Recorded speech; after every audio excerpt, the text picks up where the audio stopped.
All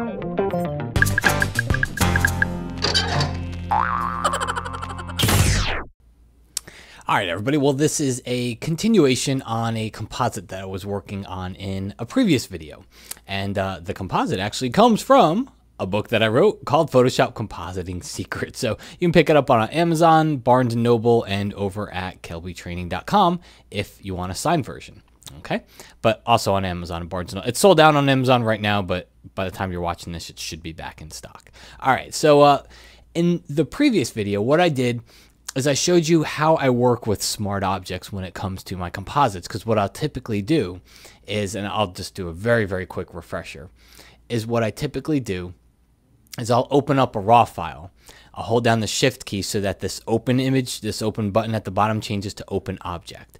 When I do that, it comes in as a smart object. You can see the little icon down in the right corner of the layer thumbnail. What that lets me do is it lets me go back and forth between Camera Raw and Photoshop, because all I do is just double click on the smart object layer back into Camera Raw. Now I can change the exposure and I can help make the person fit into the background by going back and forth and not really being stuck on any certain settings here. And I get a whole lot more control, at least from my perspective, by going and doing it inside of Camera Raw. I just find the controls to be much easier. Okay, so one of the things that we have to do next, aside from making him smaller, so I'm going to go to Free Transform, Command or Control T. Aside from making him smaller, which we'll do that right there. And by the way, it kind of gets lost in the tutorial, but inside the tutorial in the book, I go over the shooting angles. How do I get his feet to match up to the angle here? I go over all that as far as perspective, where the camera is, the focal length, all these things that make it very easy to put him onto the ground here, to make his feet seem as if they're not. I know they look like they're floating now, but we'll take care of that with shadows in just a minute. So I do go over those kinds of things in the book. But where we're at now is probably one of the biggest things, one of the biggest areas you're going to encounter when it comes to compositing, and that's the color temperature and the color balance. Because if you look, he's got a very cool bluish look to him, okay, from studio lighting, and then the background has a very warm type of a feeling to it. So we need to change this. So I'm going to use this smart object again. I'm going to double click, and I'm going to take my temperature and just drag it over to make it warmer. All right, click OK. And you're going to see now he's got a warmer feel. That's before. It's a little hard to see. That's before. That's after. Before, after. It's a subtle thing, but it's those subtle little differences that really kind of add up and make a big difference for a compositing photo. Okay, so we've helped our color balance here. We've got one more thing that I want to do toward the end that we're going to take care of too. Let's start to work on shadowing, because that's really probably one of the most obvious parts for me. It's his feet look like they're floating in the air. So we're going to create a blank layer that's right underneath the layer that has the person on it.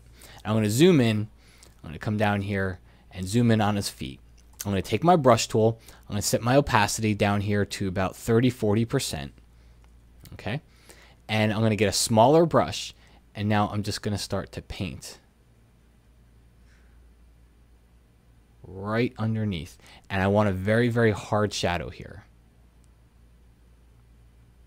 Okay, I want this to be a hard shadow, and even back here, make my brush a little bit larger just to kind of darken back there, because his heel is kind of sitting up a little bit. But I want it to be a very hard shadow, okay, because this is the shadow that's directly underneath his shoe. So take a look.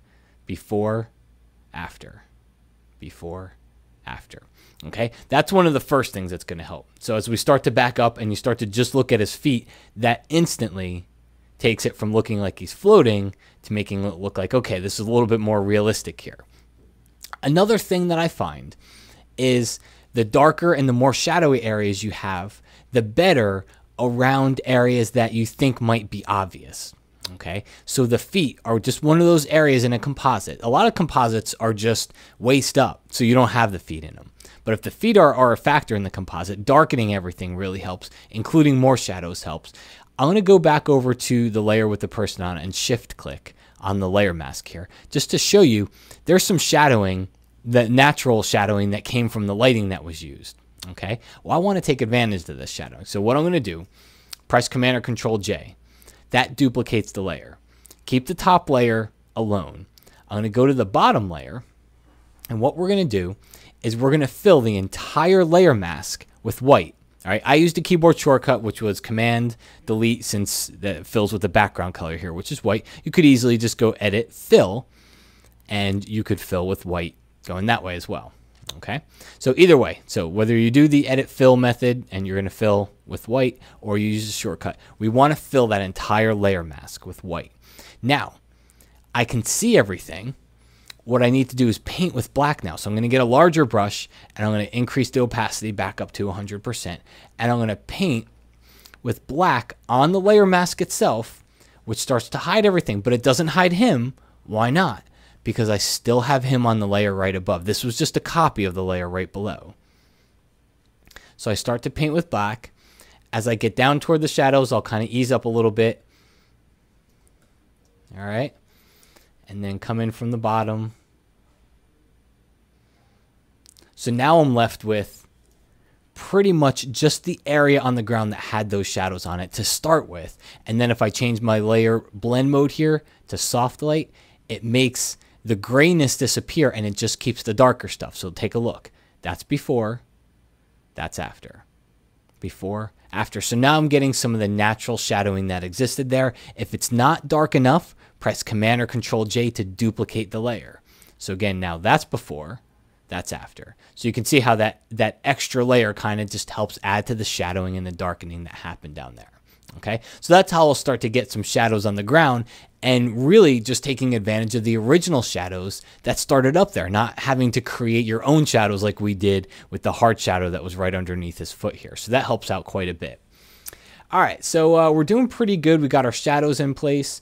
I think everything's good there. Color balance wise, everything, his skin has a warmer color to it, which I like. Everything seems to have a warmer color. His shirt seems to still be almost neutral. So the way I'm going to fix this is click on the top layer. I go to my adjustments panel and I do it with a photo filter adjustment. I increase the density. All right. And then we come over here to the layer menu and we just choose create clipping mask. Because what's happening right now is, take a look over here. I added this adjustment layer, but it's warming the entire photo right now because it's warming everything under it. If I go to layer and I choose create clipping mask, it just works on the layer right below it, which is him. And then at this point, all I have to do is go to the layer mask that's associated with this, use my black brush. I don't want to warm his face anymore. I really don't want to warm anything else any more than it already was, except the light that was shining right on his back. So take a look. I'm going to do the before and after again. That's before, after. Before, after. It's subtle. It's almost hard to see, but again, it should be kind of bluish. It's cool. And now it's warmer. And I'll exaggerate it here just so you can really get in there and see. See that? So now there's really, it's got a very, very warm light that's shining on his back. All right, so that's how we take care of our color temperature. Last thing that I do really is Command Option Shift and the letter E. That's Control Alt Shift and the letter E on a PC. And I merge everything up into one new layer, and then I simply go in here and just do a little bit of dodging and burning. I'm dodging if I want to make something brighter, burning if I want to make something darker. My rule for composites that have feet is I always darken the ground a little bit. By just dragging your brush with a very, very low exposure setting, you're kind of neutralizing everything. You're kind of putting everything onto the same playing field by just darkening the whole thing. And I'll maybe come over here, darken his arms a little bit just because he's got his bare arms that are showing. They have a lot of light on them. You don't want it to look like there's a lot of light on them. So I'll go in there and I'll dodge the skin a little bit and maybe just a little bit on the back of his neck. And if you want my ultimate finishing technique, it's not in Photoshop, but I'm going to show you. It's under a filter. It's called Nik Software. It's called Color Effects Pro. So Nik Software makes it. It's called Color Effects Pro.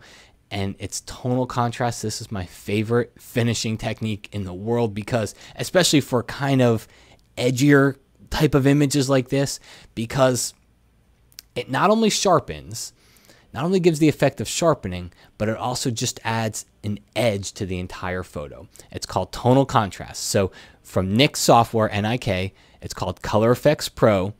and the filter is tonal contrast. Take a look. That's before, that's after. Let me zoom in for you. Yeah. I'm going to zoom in quite a bit here.